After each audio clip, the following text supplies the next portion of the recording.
अस्सलामुअलैकुम वरहमतुल्लाहि वबरकातुहू। सबक आमोज़ कहानियाँ देखने के लिए मेरे चैनल को सब्सक्राइब करें। एक दोस्त कहने लगा कि मेरा रिश्ता हो गया है, मगर मैंने वो रिश्ता तोड़ दिया है। मैंने पूछा कि क्यों तोड़ा रिश्ता? कहने लगा कि मेरे अबू रमज़ान में बीमार हुए थे तो मेरे ससुराल वाले इयादत के लिए आए थे, मगर कुछ लाए नहीं, न फल न ही कोई रुपया पैसा देकर गए।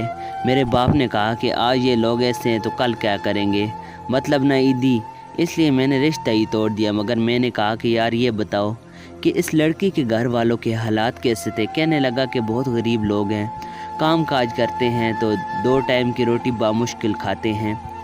मैंने कहा कि मेरे भाई, जब आप इनकी गुर्बत के बारे में सब जानते हैं तो क्या आप ये जानते हैं जिससे रिश्ता तोड़ा है, इन माँ बाप पे क्या गुजरी होगी, इस बेचारी लड़की पे क्या गुजरी होगी कि मुझे गुर्बत की वजह से छोड़ दिया गया। यार मेरे अबू कहते हैं कि अब रिश्ता अमीर घराने में कराऊंगा, जो जहेज़ ईद सब दे सकें, जो तुम्हें कारोबार सेट करवा सकें। मैं मुस्कुराया और दिल ही दिल में सोचने लगा कि तुम्हारे अबू कहते हैं या तुम्हारा दिल कहता है। जाओ यार, जो अपने बाजू ज़ोर पर यकीन ना कर सके वो दोस्त तो क्या इंसान कहलाने के लायक भी नहीं। आज अगर बेटी वालों का रिश्ता टूट जाए तो लोग तरह तरह की बातें करते हैं कि शायद इनकी बेटी में कोई खामी है।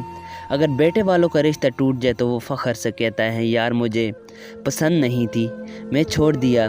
खुदा बेटी वालों पे ऐसा जुल्म ना करें।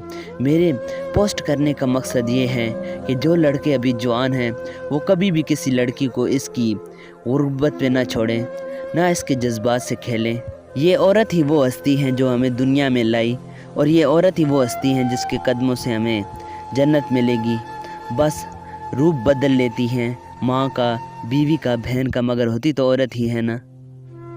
दोस्तों, इस चैनल को सब्सक्राइब करें, वीडियो आपको अच्छी लगे तो इसको लाइक करें और दोस्तों के साथ भी ज़रूर शेयर करें।